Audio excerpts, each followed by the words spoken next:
Hello, everyone. Thanks for joining us today.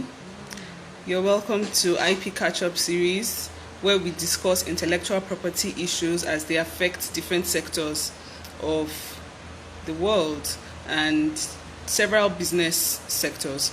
So we have like the creative space, we have the innovative space, we have those in tech, and then we also have startups. And for all these different stratas, they intersect with intellectual property because most of these people that I've mentioned use their brain to actually think about things, and then they implement those things and bring them to life. And so today I'll be talking to Igoche. Why I'm excited, lawyers have a way of reading about the theory and all those things, but now we would like to hear like the practical aspect of how law intersects with technology. Hi, Goche. How you doing? Hello. It's so good to see you. Thank you. Well, I Happy. don't think I've seen you this year. Have we met this year? No, we haven't, and that's really weird. Considering that we see you. You've been, Yeah, but it's cool. Hi, Zach. fine, fine. You've been traveling around the world, traveling everywhere, planting your hub in every country and every state. Let's be the right words. I've been looking for money everywhere. Don't say. Let's open. Don't forget to your paradise, though. Yeah. Nice to see you here. So I was just telling the people that are here with me, and I was telling them about how law intersects with different stratas, different careers, etc. And you know that we as lawyers, one of the things that we do is like to just study our law, and then we are seeing it from a theoretical point of view. But that's the reason why this platform exists, for us to interact with the practitioners themselves and see if we're even talking over their heads and just saying something that is totally off. So I'll be introducing you properly. I'll be reading out your profile. Ladies and gentlemen, Igoche's profile is so long, like 10 pages, but I had to Why do you have to? make it brief so that we will not spend 2 hours here just reading his profile, because he's an amazing person. Before I read out his profile, let me just say that part of the people that clarified my view,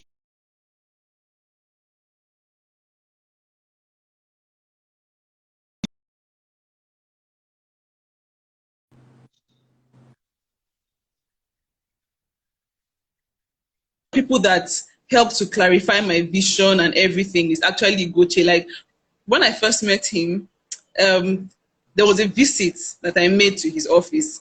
Then I was trying to explain different things to him and all that. And there was just one advice that he gave to me, but I will not share the advice here. So if you want that advice, go to his hub, pay your consultation fee, and then he would give you that advice. That advice that he gave me, that singular advice, is part of what I'm using to run my business today. If I had not met him, I'm sure I would have still been floating somewhere. So Igoche, thank you for being such an awesome friend. Thank you. So I'll be reading out his profile now. Ata Samson Igoche is an experienced IT business consultant and the founder of Ivon Innovation Hub. His portfolio includes his work with the British Council, National Information Technology Development Agency, NITDA, NCC, Office for ICT, Innovation and Entrepreneurship, Bayelsa State Government, ITF, Niger State Government, UNDP, etc. Aside from his consultancy career, he was a publisher of the now defunct UK magazine, Native Land Magazine, and he has been a large-scale grains farmer in Nigeria. His passion is using technology to improve our everyday processes in Africa to maximize efficiency, growth, and transform our lives positively. So this is the short version of his profile, and I'm sure that you are impressed just listening to his profile.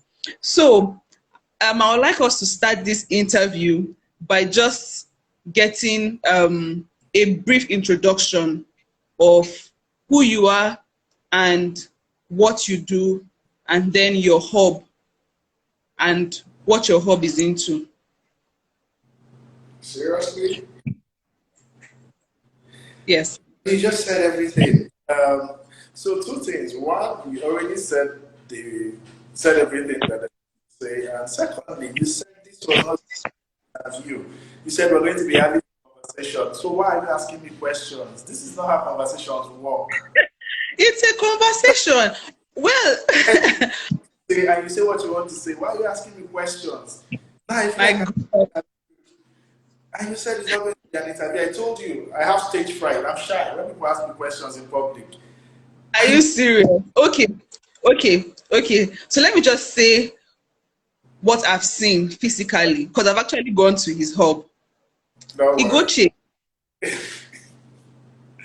Don't worry. Okay, Okay. okay, So let me just come in.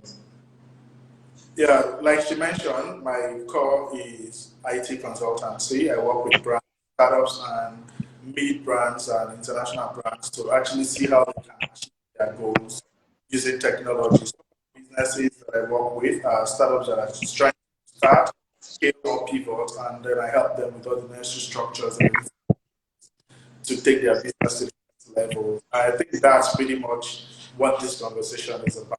I work in the startup ecosystem.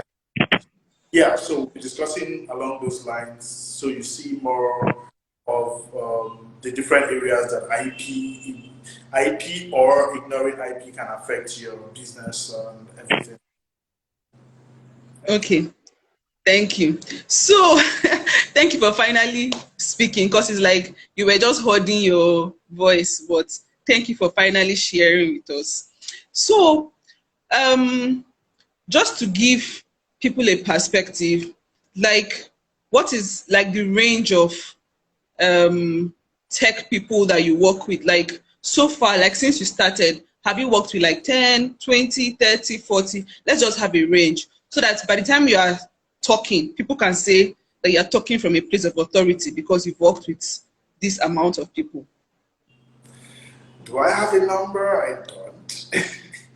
It's been so long, and I've been here for years. I've worked with hundreds of startups, from ideation to putting business together, going to market.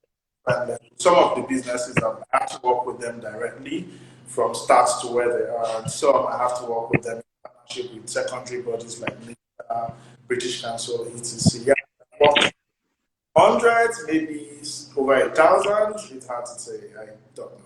I don't know the details. I don't have that. Take us there, oh God. Yeah. Great, great. Okay. So tell us the general, would I say, the way the startups generally come to you. So is it like they just come and say, oh, I have this idea, this, that, or they just come and then they are using your space and then somehow they reach out to you? How does the discussion start normally with Okay. these? So on that line, the discussion starts in different ways. One is startups come to the hub, they want to speak with me, tell me about their ideas, and then tell me what they've done, where they are stuck, and where they think I can help them. And in some cases, then there are times where you go for a training. A lot of people, from following the content of the training, walk up to you. They want you to talk to them more about what they are doing, how you can help them package their businesses, and all. They tell you about their ideas, and the conversation starts from there. Other times, it's national programs that you are involved with. Say, for instance, I'll use in Nigeria as an example. In Nigeria was done in every state in the country. Startups were selected, and I had to come in and train all the startups before they go for the grand finale and all of that. So from there, conversations started between startups like Hotel.ng, startups like a good number of other startups. So the way the conversation starts really differs. Some people follow you on social media and then they send you a DM, and then you come out to the office, you draw the parallels, you look at their business, some design thinking and all of that. So, and some people actually book strategy sessions where they invite you to their office, their space for the ones that have gotten to a certain degree, and you're able to ask. I'm able to ask certain questions and see where their business is and how what we can do to move it to the next level. Okay, okay, that's nice. So these people that come, let's say that on a scale of 1 to 10, how many of them have a structured business already? How many of them have a registered company? Like on a scale of 1 to 10. So if you've met like One to 10. 300 of, you When said? it, yeah, by my definition of having a structured business, which is you've done your legal due diligence, you have a proper line of how your operations go, like what's it called? Key standard operating procedures put in place. You have a solid team. Yeah. So in from a scale of 1 to 10, I'd say 1 or 2. Are you serious? Yeah, and that's where hubs come in. The businesses that come to hubs are businesses that are trying to set up, are businesses that are still trying to get there, not businesses that are already established. In my consulting career, yeah, I get to work with businesses that are already established. But if you're talking about people that walk into my office to seek advice most of the time, most of them have an idea in their head. They are civil servants. They want to they want to retire, or they want to resign and focus on their passion, etc. So majority of them are still at the ideation level, especially in Abuja. Okay. So by the time they come to share that idea with you, do they give you a non-disclosure agreement to sign, or they just share the idea with you, not afraid that if you are not a man of integrity, of who you are, a man of a very high standing integrity, but if you were not a man of integrity, or if your company was not a company of high integrity, do they give you like a non-disclosure agreement before they share that idea with you on a normal day? No. And the thing is, it's common practice. Startups don't give non-disclosure agreement before signing. The only time they do that is if they're going to start sending you documents with data about.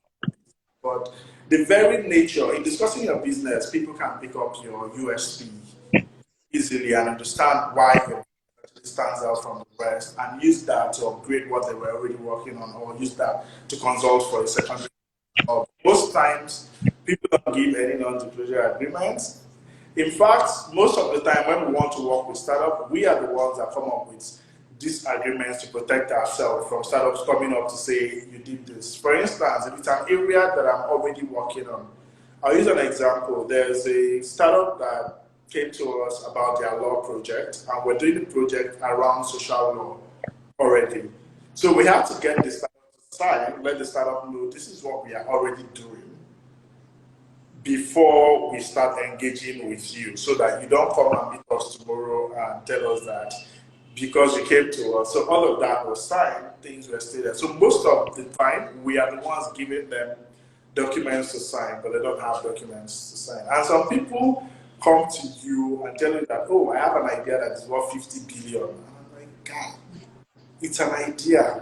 It means it's not worth anything yet Yeah. until it's put into process. And then they tell you that you have to sign a non-disclosure agreement. And then after they take you through all of that lengthy procedure, you realize that they're probably telling you about an idea that 500 people are already doing. And Already, yeah. they've not properly done their research, so they don't know that ideas already exist. So it's a two-way thing. Okay. So, do you have a lot of collaborations, like in your hub, between different IT practitioners? Yeah, How, yeah. So, what type of support do you give for all those collaborations? And have you had any time where they had to fight, like, oh, you're supposed to do this, you're supposed to do that, oh, you stole this, oh, you did this, and all that? Everybody knows the Facebook story, especially right where some guys had an idea for Harvard Connect and they asked Zuckerberg to build the website for them. Zuckerberg decided to build the website under his own brand and called it Facebook eventually and all that.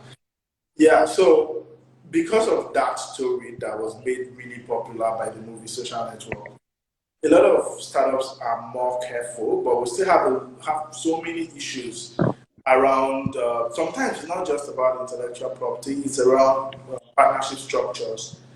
People come together just because they know each other and say hello, hi in the office. They think they can go into business, complex stuff together, and then along the line, you start to see that because certain areas of their engagements were not defined, issues start to come. Yeah, those kind of issues will come up a lot. And what we try to do as a hub is give people the freedom to do what they want to do together, but also encourage them to talk to us. Because if you speak with us, especially concerning something like that, we will make sure that it doesn't get messy. Because we will insist that you have terms of engagement properly drafted before you even start working together. That goes a long way to solve the IP problem. IP conflicts that we have. And some other case, one very common scenario within our space is tech people get poached. I don't think there's any sector that has as much poaching as ours. It's a major thing. Once you are good, the next company wants to poach you. The hub space, tech space. So what happens to the projects you were working on with the company where you were before you got poached? Do you take ownership of that project? Does the company take ownership of that project? What is an agreed term in the event that you leave?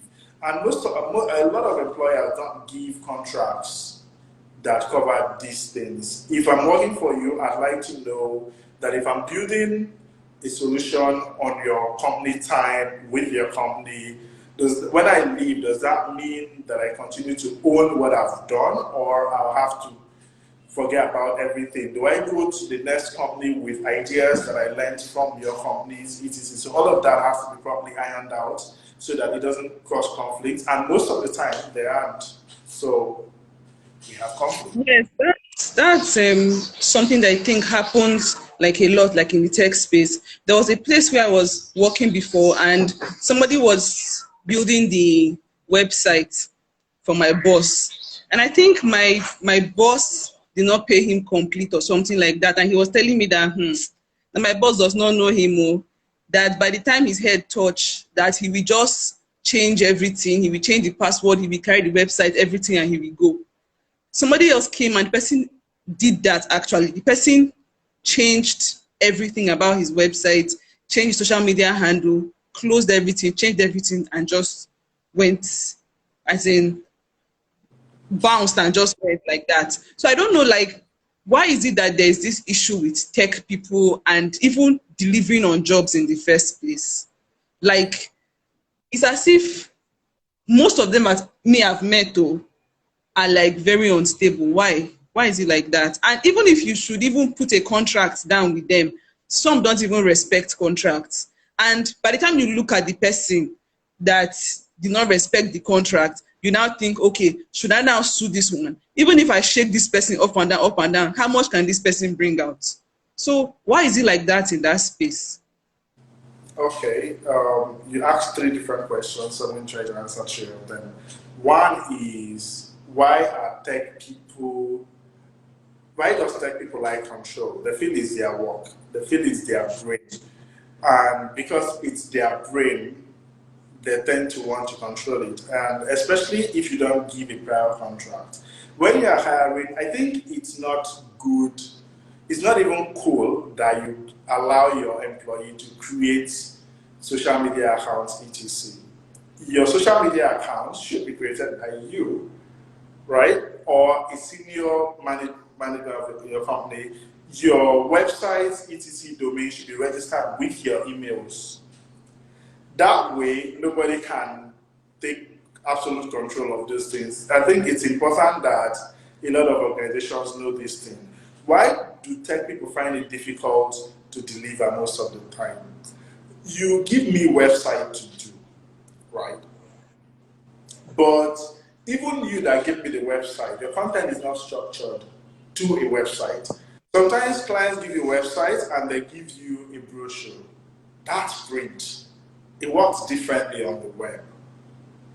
So what we try to do, but at the point we started doing skill agency to help some of the startups that we have within our space use their tech skills to raise some of the funds that they need to grow their company.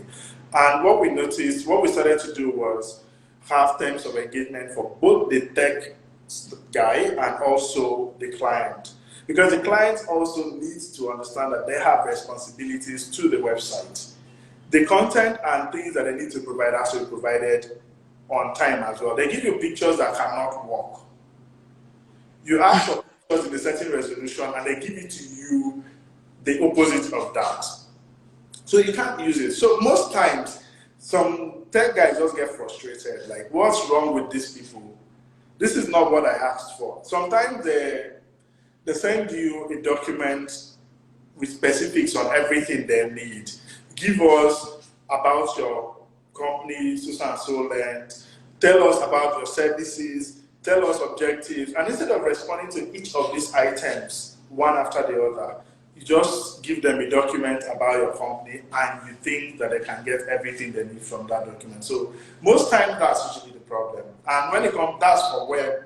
But most times, well, if you have to do with design, it's a more complex situation because there are 1 million things that you could like.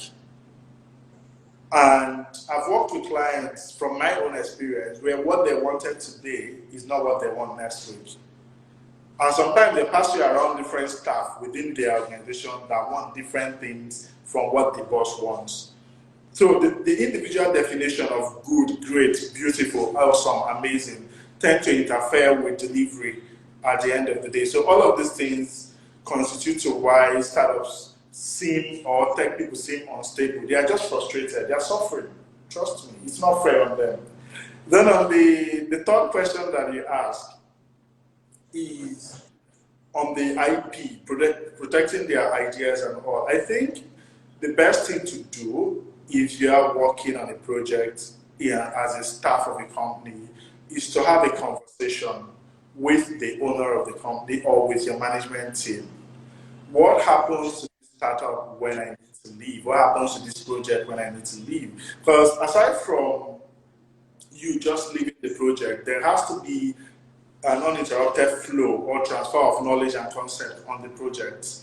So how does that happen if these conversations have not been in place? At the end of the day, in some cases, both the company or the tech guy loses because they lose the platform. The company can't get it to work without him. He can't get it to work without the company, and then everybody just forgets about it. So there has to be that conversation. What happens? And most organizations have this already. Like we've had startups that started off as staff within Ivon that are doing their own project today. And they have the option of working together with the company, getting some level of support from the company, and in turn, using that support and in turn giving equity or some stake or credit to the parent company. But there are always ways around it. So it's something that they have to find the best way that works for them. But yeah, it can be done. Okay. I also want to discuss data issues. So there are some times that you might have a website and the website has a back end where people are putting their data. And this tech person has access to the back end. And then they'll be scooping the data and maybe giving it to your rival or using it for what I don't know. How, as in, what is the locker room discussion in the hub? Like, what I want to know is, you know that what they will tell us, the client, is different, but what is the gist, like, back, like, as in, like, at the back, like, what are they thinking about when they take people's data and give it out? So you called me here to snitch. No, I So, want to know like the locker room discussion yeah, on what they do with people's yeah, data. the local room gist about what happens to clients' data. Yeah. So at the end of the day, it's very rare to see tech people go scoping data. In fact, if you're not working on that project, you don't even want to open it. Because opening it on your system makes it feel like work already. So if anybody is going to scoop data, then that person, with or without that project, is already fraudulent. So tech people don't have that time. There is 1,001 work on your table. There are clients calling you to ask you how far with their job that you are even posting because you've not done it. So you don't have time to scoop content and give to rivals. It's very rare. I've not seen it happen in my practice before. And no client has come to complain of that. And the way that information is stored, it's like old school for you to store information on the database as plain text. Nobody does that anymore. Those data, sensitive data are encrypted, right? So the work required to decrypt that information is too much for the tech staff, for the IT guys to want to start on top of what now? It's the data money. Are they going to pay me plenty money But because but we hear of them like of people taking data from like all these big organizations, like they take data, then they use the data for other things and all that. so in when there is a dispute and there is no proper structure or contracts that protects against certain things, the developer will look for the best way to sort himself out. So some of these stuff you're talking about might be to punish the person or might Mm. make the money that they're supposed to pay him that they didn't pay him. But in the same scenario where the developer was paid for the job, he won't scope that data. The only thing you can talk about is to build something similar for a rival client. That I can Yeah. understand. If I have, if I have, say, a software that I've done for XYZ Logistics, and ABC Logistics come to me and say they want something very similar, I have the option of starting to build from scratch or editing what I did for XYZ Logistics for ABC. Most developers will edit, right? Especially if there is no contract preventing them from doing that.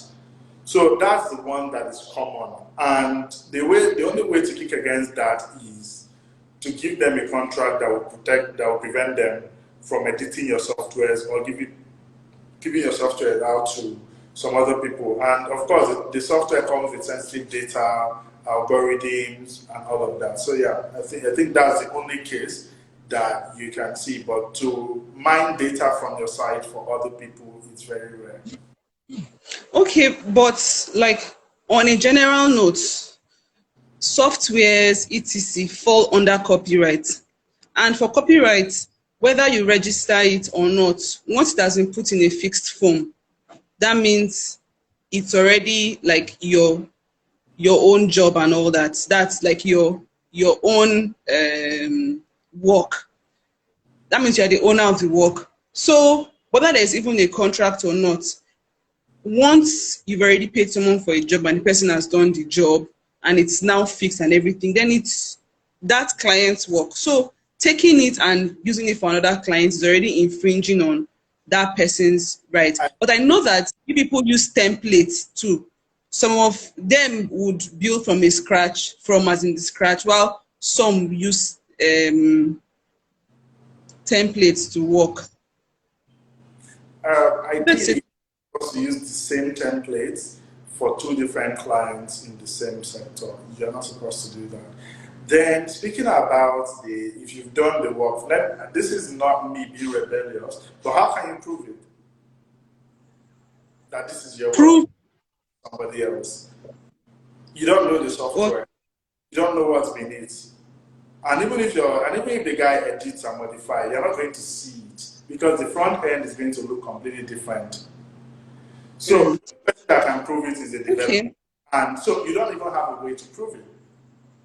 Now, what most people don't ask for, if somebody builds a website for you or a software or whatever it is, and it's hosted, it's on the server, wherever it is, you should control the access to that server. You're expected to get the login details from the person and change the password. When you need the person to work on it, you give the person with the new password. When the person is done working on it, you change it again. Because as long as the person has access to that platform, you can't prove anything. You can't even try the person because he can just change everything. And even if you sue him, all he needs to do, the different items that you are holding are similarities between the two platforms. He will just log in and change them. So when an auditor, maybe a tech auditor goes through it and everything, he'll come back and tell you that they are not the same. So as long as he's still plugged into that system, you can't prove anything. You can always change. Okay. You can always Thank you. Thank you for the help. Okay. Then I also wanted to discuss open source. Like what is the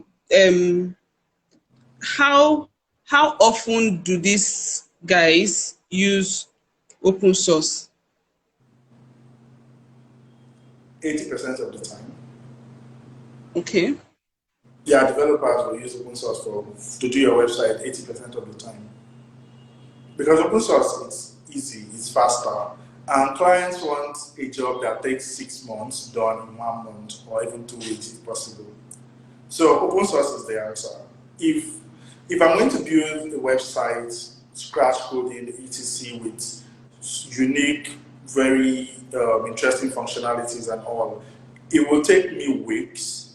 But if I'm using an open source, say maybe WordPress or Drupal or Joomla or any of the open source, depending on the project, it's simple. I can get it done in a day or two. Even though in 2 weeks, so that I can have time to sleep through. Because developers like to sleep through work. You like to do certain things when you are at your best mood. If you force a developer to build your website for you in 2 days, he will build it for you in 2 days. But if you ask for 2 weeks to do the same website and you give him the 2 weeks, the outcome will be completely different. He can do Okay. the work in less than 2 days. But that extra time that you give him and allow him to be lazy about it is where all the creative magic happens. Okay. Okay. Okay, I Yes, get. it is open source. Okay. So I want to discuss ownership now. Usually, do tech guys prefer to collect their money upfront, or they prefer to own shares in the company that is starting? They want their money. Every tech guy that is big or that is on a certain level already have his own tech project he's doing. He's not looking for tech projects, he's looking for money. Give me my money and hold your tech startup, your tech anything you want. Just pay me. That's what most startups go for. Except if it is, most of the whole partnership jobs are done with their friends. It's very hard to be a random guy, meet a random tech developer. Yeah, we're working on this project, want you to come on board with us. When we start, you're going to, most guys, 95% will tell you no. Just pay me. You guys can do what you want. Because he knows that if he's really interested in what you are doing, he's going to He would go have done so. right? Okay. So they want their money, not ownership. If anybody is doing ownership, it's because the person is your friend, you don't know how to say no, and you know that he can't pay you. Or you have the time, or it's something that you yourself wanted to work on before. And you're just saying, okay, let's just do this together. But most of the time, you just want your money. Okay. Okay. So it's not possible so it's very rare to have an issue where maybe like a tech person now is now struggling for the ownership of your tech projects, like, oh, that they own this percentage or they want to own this. Most of them just prefer to just take their money and go. Most of them prefer to take their money, but in a case where there is no money, like I mentioned, and you have the time, some will still do the work for the percentage. Now there is a whole let's do this together agreement that also leads to wahala because it's not structured. It doesn't say anything beyond let's do it together. It's our team. But if it's structured, no issues. But if you meet me, you want to do maybe you want to do like an IP platform that is going to search for anything you enter to know who owns the this thing, copyrights for that and all of that. And you are not a tech person, but you have all the legal know-how and everything. So I'll be cool with working with you on that as long as I can trust you, or as long as I know where to grab you, I know that the project is not going anywhere.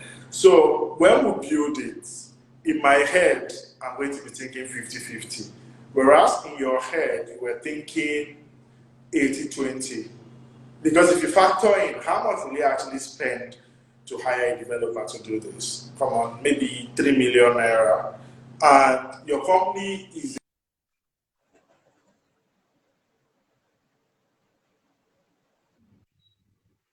a project that you know will be worth hundreds of millions in a few years. So somebody doing 3 million naira work beyond which you don't even need him, coming to claim 50-50 will not work for you, and then people start fighting. The But issues will not arise. doing it together. Okay. Normally, I think there's supposed to be an agreement before you even start that would Yes. already like transfer the tech person's rights to you from that particular work.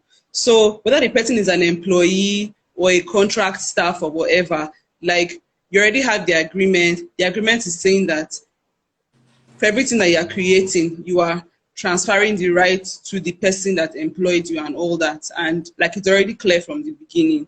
But like a lot of people don't do that. So like I was hearing of a particular case of somebody that gave a job to another person, and that person like created like the animation and the tech thing and everything. By the time they were done, these people were ready to move on, but this person was like, "You're not moving on, no," because this thing had already gotten like a lot of accolades already. So this person was like, "You're not moving on. Like two of us are moving on together. You will not leave me behind." And it was now an issue because they were now thinking of how can we make this tech person to leave us? Like they've already paid, but now this person wants to be a part of the business because they've seen the glory and the accolades that is coming to it. I just think that it's part of the ways that they would have resolved that thing was to put an agreement from the beginning, transferring the rights of that thing to them, so that whenever they're ready to move, that person is not holding anything back. But I know that a lot of people don't even seek like the counsel of lawyers. So they might just sign up the agreement without even knowing that they are transferring all the rights and all that. So, tech people normally don't like lawyers. You speak too many English. And they just deal with lawyers to prevent losing out. So, if it's something, I've never seen a tech person read even agreement page for softwares and stuff. They just sign and go because you don't have the time. You just want to get this job done and move on. And that keeps the whole law thing out of the picture. But when you've worked with a tech guy, and you think you can stab him in the back, take his work, and You're then not stabbing him in the back, you oh. As well, in, you've already paid him for the job. Maybe he asked for 2 million. You've already paid him the 2 million. He now yeah. finished the job. You now use the job and it has like huge recognition and all that. But the guy still has like an access to the job. Now You he's holding on to it like he wants to be in the story of the job. And because there's no agreement, it's hard for you to take your work. when you do in situations like that, you give him credit. Usually, tech people like to brag about what they've done. So there's a lot of pride in the sector. So give him credit, let everybody know that he built this, and he'll leave you alone. Are you Just give him, serious? just give him credit. He wants the reason why he wants to tag along is not necessarily about the money. He just wants people to know that this is me. I'm the bad guy that built this. And he wants to be able to use that to get other jobs from other clients. So in a situation like that, giving credit in return for transfer of credentials, that's login and all of that. So give him credit and you'll be fine. Are you sure? Because I was thinking maybe they might ask for more money, they might ask to be shareholders and all that. No, it's just credits they want. So sometimes, right, this might be a problem from the clients. There are sometimes that clients come and meet you and they tell you that this stuff, we're doing it together now. So just take this, As manage, your own. and just do it. Don't worry. You understand? That's an entirely different conversation. If you check the invoice that that person gave them, I'm guessing it was not 2 million. It was conversation that brought it to 2 million. So if you're going to whine me and cajole me to do the job for less, then you should expect that when the job starts to become what more than we both think, I'm going to want you to compensate me. Right? So that's really what happens. And because of that, contracts were not signed. Because if you're signing a contract to tell me that I will not have it, then you won't be able to cajole me to do it for less than I should have taken from you. So if Yes. like that, don't cajole developers. Tell them the truth. If you don't have the money, you don't have the money. Most of them will still do it regardless. But don't cajole developers. Work with the invoice, and even if you guys agree on the renegotiation, get them to send an invoice with the new figure to you. Okay. Yeah, so it's stated as though you paid full money for the project. So if you don't have the invoice with the new figure, then you are still owing them technically. I have clients that I send them invoice of maybe 1.8 million for a website, and then eventually, after plenty talk, I decide to do it for like 1 million. And then we just go ahead and do it. If I come back tomorrow and I tell you you're owing me 800,000, you're owing me 800,000. It's as simple as that. That was the invoice Okay. that was actually that the job was sold on. So that's the amount that we're going to work with. So all if there is a change, that change should be backed by the relevant documents as well. Okay. We already discussed it, but there was a story that I read, I think of Google and Uber or something. There was a particular tech guy that was working with Google and he was working on like a car movement solution and all that. Then he moved to I think Uber and he now used that technology that he like part of it to now create something else for them. Um, Knowing that Google is even a big company, definitely he would have signed an agreement or something. But he still went ahead to use what he knew, like to build something else. Like, where is the line for tech So guys moving with in the a company knowledge like and in a like a company similar yeah. else? So in a company like that, most of these big tech companies they have some very weird, strong ownership policies because of the information that you are going to be exposed to. Now, they assume that the tech you are building when you are with them is inspired by the work and information that they've exposed you to. So, this is what they usually have these clauses in their contract that says everything you build while you are with them belongs to them.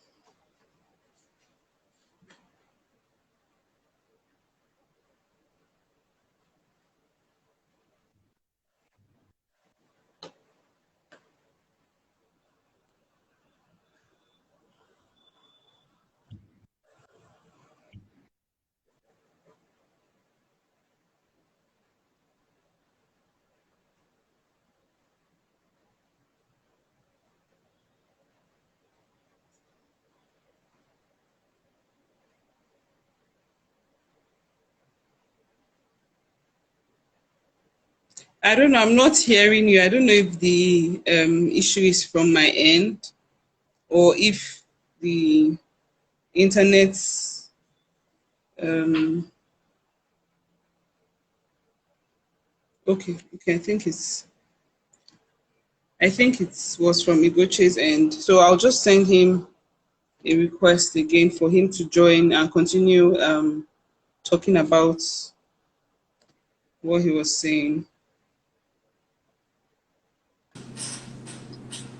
Is it better? Thank you.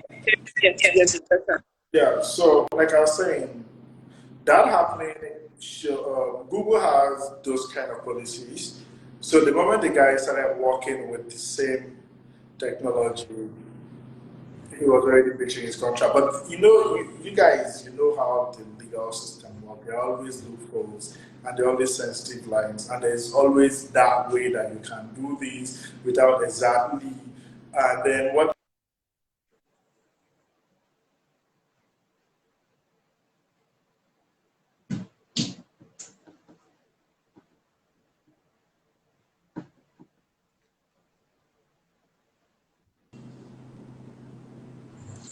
that does not exactly violate what these other guys have. So it's always there's always a way around it, and the lawyers on the other side try to convince you that it can be done.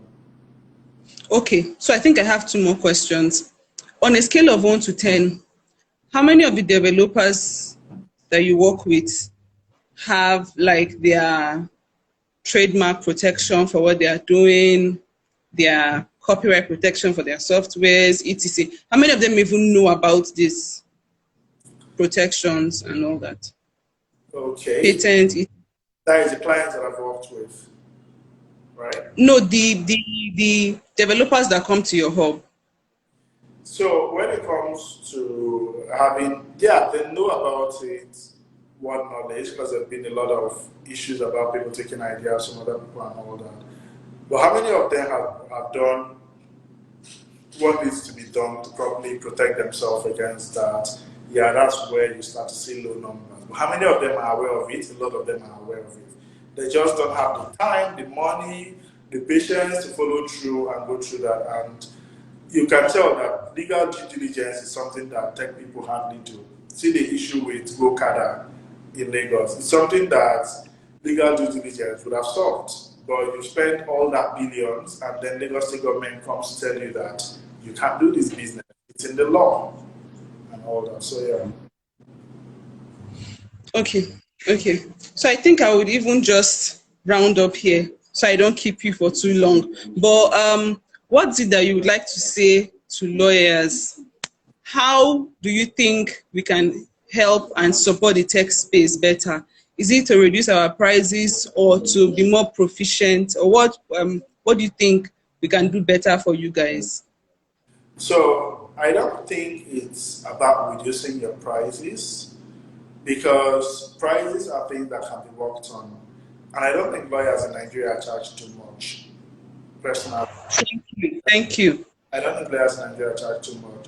But what I would say is lawyers in Nigeria, the way that lawyers tend to sell their services, they sell their services as though they exist for a certain class of businesses. And most of these startups don't see themselves at that level yet.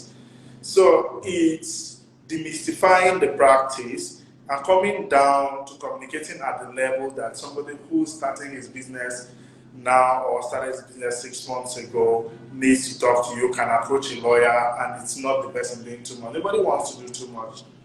And also, it's important that people know that they can approach you on day one and they're not going to lose 50 million or anything. So it's demystifying the entire system and letting people know that, yeah, you can come to us. We're not just existing for the big guys. We're here for you and we can deal. So that I think is the main thing. Okay, but a typical tech guy that is starting, let us assume that the person doesn't have the funds. So are you saying that we should allow them to come and pick our brains, like to just come and say, "Oh, I'm starting. Oh, I don't have, but this is what I'm doing. No. How can you help me? How can So you support me?" there's a program we do in Ivon Hub with NBA called Legal Clinic, right? During legal, Yes. the startups know that they're getting free legal consultation. And guess what? Most of the lawyers that come for legal clinic come there to do it for free, but some of them need building partnerships that will earn them good money. So give me something. Help me to trust you. That's what the startups are asking for. Let me trust you. Let me even see why I need you. And then at that point, every time that thing pops up, that reason pops up, I'll start calling for you. But in a situation where you've not really given me anything, I'm not even sure that I need you, and you start, these are two very different stories. So get the startups to a comfortable place where they trust you already, help them to understand that they need your services, help them to see why they need the services, so that as soon as those reasons continue to come up, they will work with you, definitely. And most people, most SMEs, not just startups, SMEs generally will call the lawyer that they know when there's something to be done with lawyers. When they want to go do CSC, when they want to do anything, they will, even if that lawyer is not in that line, they will always call the lawyer that they know. So in Okay. opening up to them, you become that lawyer that they know. Okay.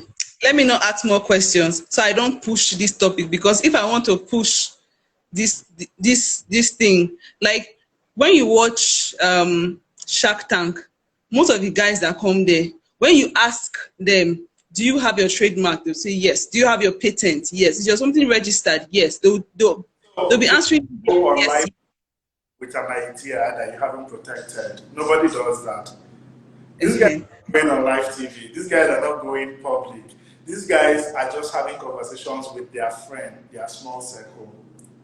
And they're having conversations with people that they already trust. So the need for them to do all of this stuff immediately, it may not be as urgent or as high as the guys that are coming to Shark Tank or Dragon's Den. And then Shark Tank and Dragon's Den have a number of checklists that you need to have done before you even go there. So, Okay. so that it's not the same story. Not the same. Okay. If you say so, you are the expert. Hey, yeah, thank you so much, Igoche. Thank you for coming. And I think you're doing an amazing job.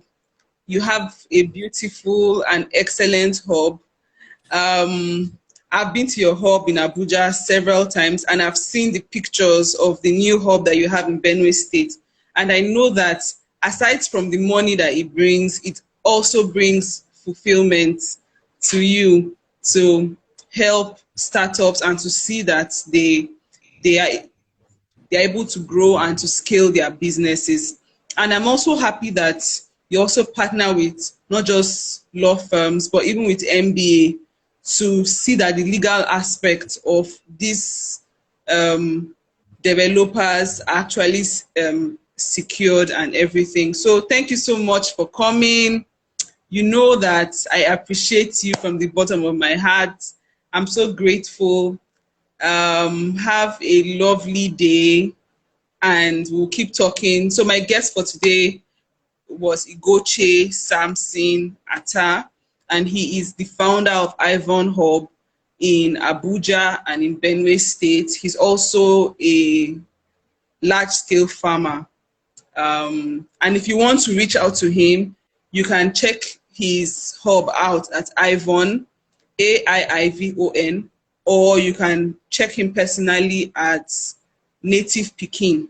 So if you want to reach out to him, you can do that using those handles. Thank you for listening. Thank you for joining us. If you want to watch other episodes, you can scroll down on our Instagram handle or check us out on YouTube. Have a lovely day.